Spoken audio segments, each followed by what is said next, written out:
Welcome to Shri Rajiv Gandhi IAS academy. Friends, இந்த வீடியோவில் December 7ஆம் தேதிக்கான கரண்ட் அஃபேர்ஸ் எல்லாமே பார்க்க போகிறோம். சரி, வாங்க பார்க்கலாம். ஃப்ரெண்ட்ஸ், இந்த வீடியோடைய நோட்ஸ் எல்லாமே கீழே பிடிஎஃப் டிஸ்கிரிப்ஷன் கொடுத்துருக்கோம். அதெல்லாமே கிளிக் பண்ணி டவுன்லோட் பண்ணிச்சிங்க. அப்புறம் நம்ம டெலிகிராம் குரூப் லிங்க்மே கீழே டிஸ்கிரிப்ஷன் கொடுத்துருக்கோம். அதிலேயுமே கிளிக் பண்ணி ஜாயின் பண்ணிங்க. நம்முடைய டெலிகிராம் குரூப்பில் டெய்லியுமே கரண்ட் அஃபேர்ஸ் குவிசஸ் ஸ்கிரிப்ட் வரும். நீங்களுமே ஜாயின் பண்ணி அட்டன் பண்ணிக்கலாம். ஓகே, சரி வாங்க பார்க்கலாம். ஃபஸ்ட்டு, தற்போது தமிழ்நாட்டில் உள்ள எந்த கோயிலுக்கு யுனெஸ்கோ விருது அறிவிக்கப்பட்டது? இதற்கான ஆன்சர் ஆபத் சகா ஈஸ்வரர் கோயில். இந்த கோயிலுடைய முழு பெயர் பார்த்தீங்கன்னா ஸ்ரீ சௌந்தரிய நாயகி அம்பாள் உடனுரை ஸ்ரீ ஆபத் சகா ஈஸ்வரர் கோயில் அப்படிங்கிறது தான். இது எங்கே இருக்குது அப்படின்னா தஞ்சாவூர் மாவட்டத்தில் கும்பகோணம் பக்கத்தில் துக்காச்சி ஊராட்சியில் தான் இது அமைந்திருக்கு. இப்போ எதற்காக இதற்கு இந்த விருது அறிவிச்சிருக்காங்க அப்படின்னா, இவங்க இந்த கோயிலை புதுப்பித்து அங்கே குடமுழுக்கு நடத்தியிருக்காங்க. ரொம்ப பழமையான கோயில் இது. அதை இப்போ புதுப்பித்து அதில் குடமுழுக்கு நடத்தியிருக்காங்க. அதற்காக தான் யுனெஸ்கோ விருது வழங்கியிருக்காங்க. இந்த கோயில் குலோத்துங்க சோழன் காலத்திலிருந்து விக்ரம சோழன் காலத்தில் கட்டப்பட்டதாக கூறப்படுது. அடுத்தது, சிசேரியன் குழந்தை பிறப்பு விகிதத்தில் முதலிடம் பிடித்த மாநிலம் எது? இதற்கான ஆன்சர் தெலங்கானா. இப்போ பார்த்தீங்க அப்படின்னா எந்தெந்த மாநிலங்களில் அதிகமான விகிதத்தில் சிசேரியன் பிறப்புகள் நடக்குது அப்படிங்கிறதுக்கான ஒரு ரிப்போர்ட் தான் இது. இதில் முதலிடத்தில் இருக்கிறது தெலங்கானா. அங்கே பார்த்தீங்கன்னா 60.7% குழந்தைகள் சிசேரியன் மூலமாக தான் பிறக்கிறது. இரண்டாவது இடத்துல இருக்கிறது நம்ம தமிழ்நாடு. தமிழ்நாட்டில் 44.9% குழந்தைகள் சிசேரியன் மூலமாக தான் பிறக்குது. ரொம்ப குறைவாக எங்கே அப்படின்னா நாகாலாந்தில் இருக்குது. அங்கே 5% தான். நம்ம நாட்டில் 5ல் ஒரு குழந்தை, அதாவது 21.5% குழந்தைகள் சிசேரியன் பிரசவம் மூலமாக தான் பிறக்குது. தனியார் மருத்துவமனையில் அதிக சிசேரியன் பிரசவங்கள் நடக்குது கவர்மெண்ட் ஹாஸ்பிட்டலில் கம்பேர் பண்ணும்போது. ஓகேவா? இதில் இன்னொரு விஷயம் பார்த்தீங்க அப்படின்னா, சிசேரியன் என்னென்ன காரணங்களுக்காக நடக்குது அப்படிங்கன்னா, சில இடங்களில் பார்த்தீங்கன்னா டாக்டர்ஸ் சொல்கிறாங்க உங்களுக்கு சிசேரியனில் குழந்தை பெற்றுக்கிட்டா தான் நல்லது அப்படிங்கிறது. அப்போ அந்த மாதிரி பண்ணுறாங்க. ஆனால் இன்னும் சில இடங்களில் என்ன பண்ணுறாங்க அப்படின்னா, ஃபேன்சி டேட்டில் குழந்தை பிறக்கணும் அப்படிங்கிறது. இப்போ ஒரு எக்ஸாம்பிள் பார்த்தீங்கன்னா 2025ஆம் ஆண்டு ஜனவரி 2ஆம் தேதி ஒரு குழந்தை பிறக்கும் அப்படின்னு டாக்டர் டேட் கொடுத்துருக்காங்க அப்படின்னா, அந்த தாய் அல்லது அந்த தந்தை நினைக்கிறாங்க நம்ம ஜனவரி 1ஆம் தேதி நம்ம குழந்தை பிறந்தா நல்லா இருக்கும். அப்போ 2025ஆம் ஆண்டு ஜனவரி 1ஆம் தேதி என் பையன் பிறந்தான், என் பொண்ணு பிறந்துச்சு அப்படின்னு அவங்க சொல்கிறதுக்கு ரொம்ப நல்லா இருக்கும் அப்படின்னு நினச்சிட்டு டாக்டர்ஸை ப்ரெஷர் பண்ணுறாங்களாம். நீங்கள் எங்களுக்கு கொஞ்சம் முன்னாடியே இந்த குழந்தைய சிசேரியன் மூலமாக எடுத்துருங்க அப்படின்ற மாதிரி சொல்கிறாங்க. அது நல்லது கிடையாது. ஓகே, அடுத்தது, இந்த எதை வைத்து ஆய்வு பண்ணியிருக்காங்க அப்படின்னா 2019ஆம் ஆண்டிலிருந்து 2021ஆம் ஆண்டு வரைக்கும் தேசிய குடும்ப சுகாதார கணக்கெடுப்பு அதை வைத்து ஆய்வு பண்ணியிருக்காங்க. இது ஆய்வு பண்ண அமைப்பு டெல்லியை சேர்ந்த George Institute for Global Health அப்படிங்கிற அமைப்பு. இது அவங்க the Lancet Regional Health South East Asia அப்படிங்கிற மருத்துவ இதழில் அறிக்கையாக வெளியிட்டிருக்காங்க. அடுத்தது, 2024ஆம் ஆண்டிற்கான இந்திரா காந்தி அமைதி பரிசு யாருக்கு அறிவிக்கப்பட்டது? இதற்கான ஆன்சர் மிச்சல் பட்சலட். இப்போ பார்த்தீங்கன்னா அமைதி, ஆயுத குறைப்பு மற்றும் மேம்பாட்டிற்கான இந்திரா காந்தி விருது 2024ஆம் ஆண்டுக்கானது சிலி நாட்டுடைய முன்னாள் பிரதமரான மிச்சல் பட்சலட்டுக்கு அறிவிச்சிருக்காங்க. இவங்க சிலி நாட்டில் மனித உரிமைகள், அந்த நாட்டுடைய அமைதி, சமத்துவம் இதில் எல்லாம் நிறைய பங்களிப்பு பண்ணியிருக்காங்க. அதற்காக தான் இந்த விருது அவங்களுக்கு வழங்குறாங்க. இந்த விருதை வழங்குற அமைப்பு இந்திரா காந்தி நினைவு அறக்கட்டளை அப்படிங்கிற இந்தியாவை சேர்ந்த ஒரு தனியார் அமைப்பு. ஃப்ரெண்ட்ஸ், நம்ம ராஜீவ் காந்தி ஐஏஎஸ் அகாடமியில் தமிழ்நாடு போலீஸ் எஸ்ஐ எக்ஸாமுக்கான கிளாஸஸ் ஸ்டார்ட் பண்ணியிருக்கோம். இதற்கான புதிய கிளாஸ் டிசம்பர் 12ஆம் தேதி ஸ்டார்ட் பண்ணுறோம்.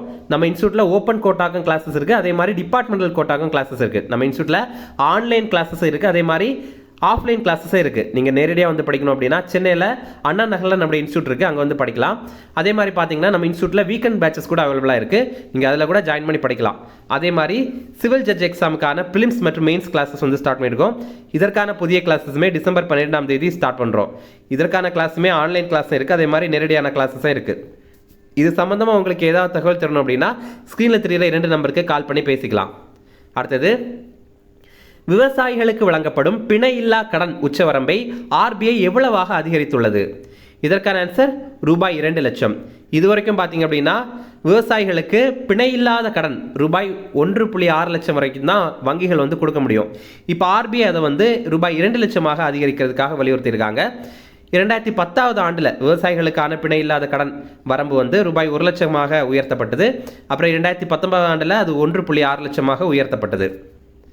ஆர்பிஐ ஆளுநர் சக்திகாந்த தாஸ் அப்படிங்கிறவர். அடுத்தது, கேந்திர வித்யாலயா பள்ளிகள் எந்த ஆண்டு தொடங்கப்பட்டது? இதற்கான ஆன்சர் 1963. கேந்திர வித்யாலயா சங்கதன் அப்படிங்கிறது. இதெல்லாமே மத்திய அரசு பள்ளிகள். நம்ம இந்தியா முழுவதுமே ஏப்ரல் 2023 ஆண்டுடைய கணக்கெடுப்பின்படி 1253 பள்ளிகள் இருக்கு. இந்த கேந்திர வித்யாலயா ஸ்கூல் இருக்கு. ஷார்ட்டா கேவி அப்படின்னு சொல்லுவாங்க. ஓகேவா, கேவி ஸ்கூல் அப்படின்னு சொல்றாங்க. இதில் சிபிஎஸ்சி பாடத்திட்டத்தின் கீழே தான் இந்த பள்ளிகள் வந்து செயல்படுது. Central board of secondary education அப்படிங்கிறது தான் சிபிஎஸ்சியுடைய விரிவாக்கம்.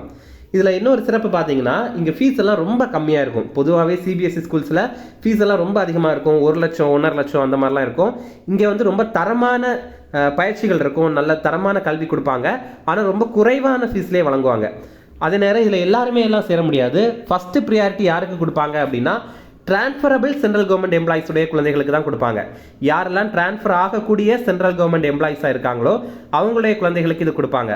அதே மாதிரி நான் டிரான்ஸ்ஃபரபிள் சென்ட்ரல் கவர்மெண்ட்டுடைய எம்ப்ளாயிஸ் இவங்களுடைய குழந்தைங்க, அப்புறம் ஸ்டேட் கவர்மெண்ட் எம்ப்ளாயிஸ் இவங்களுடைய குழந்தைங்க, இந்த மாதிரிலாம் தான் கொடுக்குறாங்க. ஓகேவா, இந்த சீட் வந்து கொடுக்கறது அந்த மாதிரி தான் கொடுப்பாங்க. இதில் இன்னொரு சிறப்பு என்ன சொல்கிறாங்கன்னா, இப்போ நம்ம தமிழ்நாடு முழுவதுமே எல்லா பள்ளிகள்லையுமே அந்த வாரத்தில் ஒரே பாடம் தான் எடுத்துகிட்டு இருப்பாங்க அப்படிங்கிறாங்க. இது ஏன் அப்படி பண்ணுறாங்க அப்படின்னா, இப்போது தமிழ்நாட்டில் இருக்கிற ஒரு ஆஃபீஸருடைய குழந்தை வந்து இங்கே இருக்கிற ஒரு சிபிஎஸ்சி ஸ்கூலில் படிச்சுட்ருக்கு. அதுக்கு அவங்க அப்பாவுக்கு திடீர்னு ட்ரான்ஸ்ஃபர் ஆகி அவங்க மத்திய பிரதேசத்துக்கு போகிறாங்க அப்படின்னு வச்சுக்கிங்களேன்.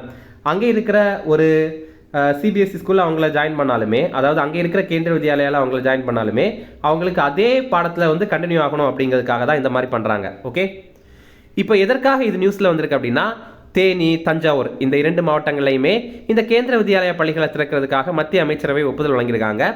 இது மட்டும் இல்லாமல் நம்ம இந்தியா முழுவதுமே புதிதாக 85 கேந்திர வித்யாலயா பள்ளிகளை திறக்கிறதுக்கு மத்திய அமைச்சரவை ஒப்புதல் வழங்கியிருக்காங்க.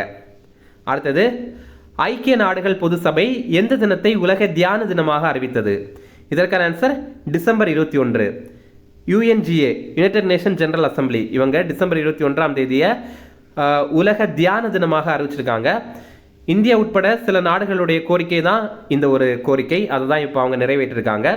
டிசம்பர் 21ஆம் தேதியில் என்ன சிறப்பு அப்படின்னா, விண்டர் சால்ஸ்டைஸ் அப்போ தான் வந்து நடைபெறும். அதே மாதிரி இன்னொரு சிறப்பு பாருங்க, சர்வதேச யோகா தினம் இது வந்து ஜூன் 21ஆம் தேதி தான் நம்ம கடைபிடிக்கிறோம். இது வந்து சம்மர் சால்ஸ்டைஸ் வந்து அந்த தினத்தில் தான் நடைபெறுது. இந்த 2மே பற்றி நீங்கள் வந்து ஜியாகிரபியில் படிச்சிருப்பீங்க. ஐநாவுக்கான இந்திய தூதர் ஹரிஷ் பர்வதனேனி அப்படிங்கிறவர். அடுத்தது, இப்போது அரசு பணியில் தேர்வாக இருப்பாங்கல்ல, அவங்க வேலைக்கு சேர்ந்து 6 மாதத்திற்குள்ளாடி அவங்களுடைய சர்டிஃபிகேட்டை வந்து போலீஸ் வெரிஃபிகேஷன் பண்ணணும் அப்படின்ற மாதிரி உச்சநீதிமன்றம் காவல்துறைக்கு வந்து உத்தரவிட்டிருக்காங்க. ஏன்னா 1985 ஆண்டில் ஒருத்தர் வந்து பணியில் சேர்ந்திருக்காரு. அவருடைய ஆஃபீஸ்லேருந்து போலீஸ் வெரிஃபிகேஷனுக்கு அவருடைய சர்டிஃபிகேட் எல்லாருமே அனுப்பி வச்சுருக்காங்க. அப்புறம் அவர் பணியிலேருந்து ஓய்வு பெறதுக்கு 2 மாதத்திற்கு முன்னாடி தான் போலீஸ் வெரிஃபிகேஷன் ரிப்போர்ட் வந்து வந்திருக்கு. அதில் என்ன சொல்லியிருக்காங்க அப்படின்னா, இவர் ஒரு இந்திய குடிமகன் கிடையாது அப்படின்னு சொல்லியிருக்காங்க. ஆனால் அதுக்குள்ளாடி அவர் வந்து மொத்த சர்வீஸையுமே முடிக்கிற மாதிரி வந்துச்சு. ஓகேவா, அப்போ இந்த மாதிரி ரொம்ப டிலேவை வந்து தவிர்க்கிறதுக்காக தான் 6 மாதத்திற்குள்ளாடி ரிப்போர்ட் வந்து சப்மிட் பண்ணணும் அப்படின்ற மாதிரி உச்சநீதிமன்றம் காவல்துறைக்கு உத்தரவிட்டிருக்காங்க. அடுத்த இம்பார்ட்டன்ட் டேஸ் பார்க்கலாம். உலக சிவில் விமான போக்குவரத்து தினம், இது டிசம்பர் 7ஆம் தேதி. இன்டர்நேஷனல் சிவில் ஏவியேஷன் டே, இந்த ஆண்டுக்கான கருப்பொருள் பாதுகாப்பான வானம், நிலையான எதிர்காலம், அடுத்த 80 ஆண்டுகளுக்கு இணைந்து அப்படிங்கிறது தான். அடுத்தது, ஆயுதப்படை கொடி நாள், இது வந்து டிசம்பர் 7ஆம் தேதி. இது என்ன அப்படின்னா, பொதுமக்களுக்கு சிறிய கொடிகளை விநியோகித்து அதற்கு பதிலாக நன்கொடைகளை பெறுவாங்க. இதன் மூலமாக நம்ம நாட்டிற்காக போராடுவாங்கல்ல ஆயுதப்படை வீரர்கள், அவங்களுக்கு உதவுறது, அப்புறம் அவங்களுடைய குடும்பங்களுக்கு உதவுறது இதெல்லாமே பண்ணுறாங்க. ஓகே, இனி ரிவிஷன் பார்க்கலாம். தற்போது தமிழ்நாட்டில் உள்ள எந்த கோயிலுக்கு யுனெஸ்கோ விருது அறிவிக்கப்பட்டது? இதற்கான ஆன்சர் ஆபத் சகா ஈஸ்வரர் கோயில். அடுத்தது, சிசேரியன் குழந்தை பிறப்பு விகிதத்தில் முதலிடம் பிடித்த மாநிலம் எது? இதற்கான ஆன்சர் தெலங்கானா. அடுத்தது, 2024ஆம் ஆண்டிற்கான இந்திரா காந்தி அமைதி பரிசு யாருக்கு அறிவிக்கப்பட்டது? இதற்கான ஆன்சர் மிச்சல் பச்லட். இப்போ உங்களுக்கான கேள்வி, இப்போ ரீசெண்டாக பார்த்தீங்க அப்படின்னா 2023ஆவது ஆண்டிற்கான இந்திரா காந்தி அமைதி பரிசு வழங்கியிருந்தாங்க. அது யாருக்கு வழங்கியிருந்தாங்க அப்படிங்கிறது உங்களுக்கு தெரியும்னா கமெண்ட்ஸில் சொல்லுங்கள். அது நம்ம ஏற்கனவே கரண்ட் அஃபேர்ஸில் பார்த்துருந்தோம். அடுத்தது, விவசாயிகளுக்கு வழங்கப்படும் பிணையில்லா கடன் உச்சவரம்பை ஆர்பிஐ எவ்வளவாக அதிகரித்துள்ளது? இதற்கான ஆன்சர் ரூபாய் 2 லட்சம்.